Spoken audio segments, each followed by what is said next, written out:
Well, we're reaching the end of section 9.1. Some more examples and questions. I guess this is number 1. I see 2 and 3 there. 1. Examples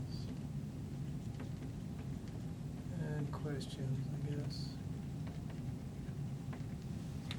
Find and interpret a confidence interval for P if you find 389 successes in a sample of size 900.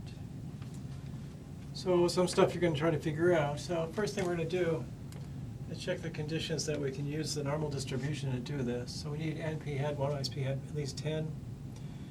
N is 900. P hat is about 0.4.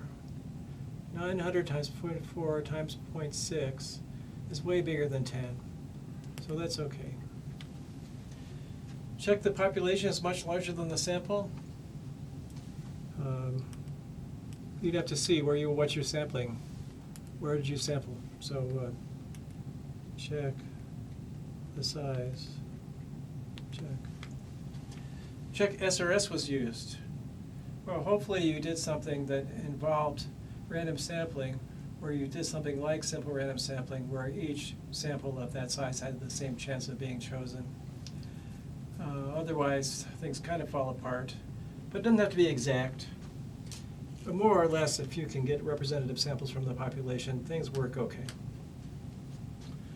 What about the confidence level? Use 95% since no confidence level was given. Well, that's nice. That means I use 1.96 here.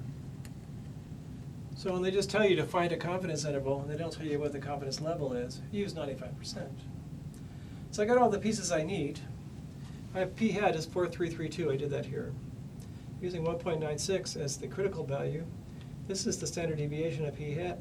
I just stick 4332 in there, 1 minus 4332, divide by 900, take the square root, I get this number. I multiply it by 1.96, I get 0.324.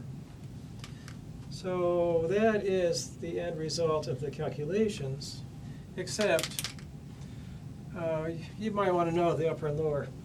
Usually you do. So the lower bound for that interval is that minus that number, 0.4008, and the upper bound is that plus that, 0.4656.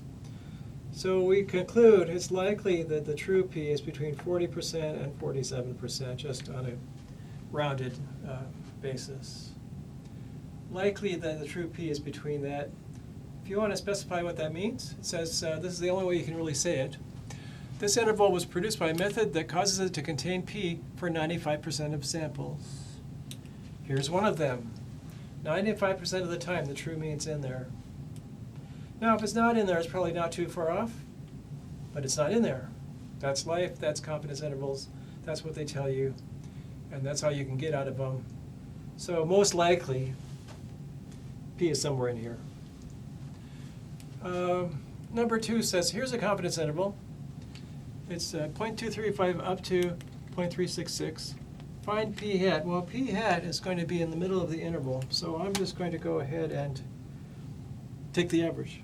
0.235 plus 0.366. Divide that by 2. 3005.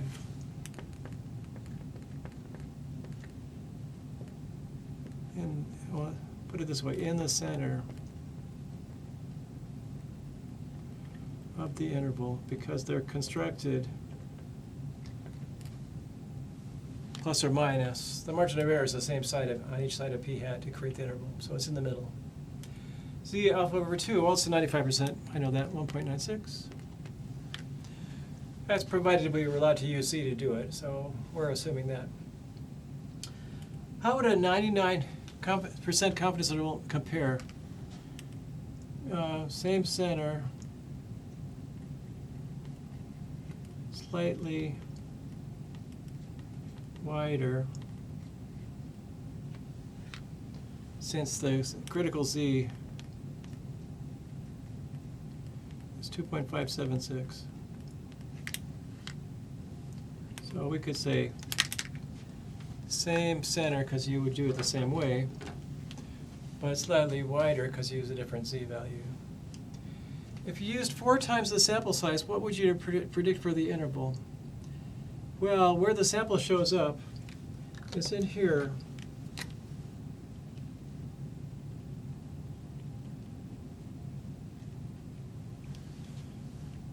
So the width, if that's 4 times as big,